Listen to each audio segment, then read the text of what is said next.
NDMA വാർത്ത കൂടി വരുന്നുണ്ട്. കോഴിക്കോട് അവിടെ 15 ഗ്രാമാണ് പിടികൂടിയത്. യുവാക്കൾ പോലീസിന്റെ കസ്റ്റഡിയിലുണ്ട്. ഓപ്പറേഷൻ തൂഫാൻ പരിശോധനയ്ക്കിടെ താമരശ്ശേരിയിൽ നിന്നാണ് 2 പേർ പിടിയിലായത്.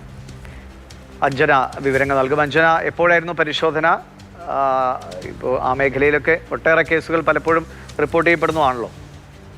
അതെ ദിനേശ്, ഇന്ന് പുലർച്ചയ്ക്കാണ് ഈ സംഭവം ഉണ്ടായിരിക്കുന്നത്. 15 ഗ്രാമിലധികമായി MDMAയുമായാണ് 2 യുവാക്കൾ താമരശ്ശേരി പോലീസിന്റെയും അതോടൊപ്പം തന്നെ ഡാൻസ് ഓഫ് സംഘത്തിന്റെയും പിടിയിലാകുന്നത്.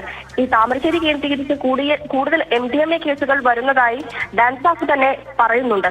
ഏതായാലും 2 യുവാക്കളാണ് ഇത്തരത്തിൽ പിടിയിലായിരിക്കുന്നത്. ഇവരിൽ നിന്നും 15 ഗ്രാം അതോടൊപ്പം തന്നെ 15 ഗ്രാം MDMA ആണ് പിടിച്ചെടുത്തിരിക്കുന്നത്. ഇവർ ഓട്ടോറിക്ഷയിൽ സഞ്ചരിക്കുകയായിരുന്നു. അതിനിടയിൽ സംശയം തോന്നി പരിശോധിച്ചപ്പോഴാണ് കയ്യിൽ MDMAയുടെ ഒരു പാക്കറ്റ് കണ്ടെത്തിയിരിക്കുന്നത്. 2 യുവാക്കളാണ്. ഒരാൾ കോടഞ്ചേരി സ്വദേശിയായ MP ആൽഡിൻ, മറ്റൊരാൾ കോടഞ്ചേരി സ്വദേശി തന്നെയായ സനൂപ് സാജൻ. ഈ ഓട്ടോയും ഈ അന്വേഷണ സംഘം കസ്റ്റഡിയിൽ എടുത്തിട്ടുണ്ട്.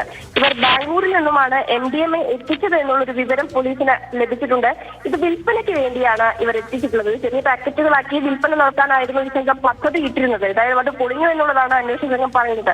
നേരത്തെ തന്നെ ഈ മേഖലയിൽ പലർക്കും ഇവർ ഇത്തരത്തിൽ MDMA കച്ചവടം നടത്തിയതായും അന്വേഷണ സംഘത്തിന് സൂചന ലഭിച്ചിട്ടുണ്ട്. അങ്ങനെയാണെങ്കിൽ കൂടുതൽ ആളുകളിലേക്ക്, ഈ ലഹരി സംഘങ്ങളിലേക്ക് പരിശോധന വ്യാപിപ്പിക്കാനാണ് ഏതായാലും അന്വേഷണ സംഘം തീരുമാനിച്ചിട്ടുള്ളത്. ശരി. അഞ്ജന സുകുമാരനാണ് വിവരങ്ങൾ നൽകിയത്. ഓപ്പറേഷൻ തൂഫാന്റെ ഭാഗമായിട്ടുള്ള പരിശോധനകൾ തുടരുമ്പോൾ കൊല്ലത്തു നിന്നും കോഴിക്കോട് നിന്നുമാണ് MDMA പിടികൂടിയിരിക്കുന്നത്.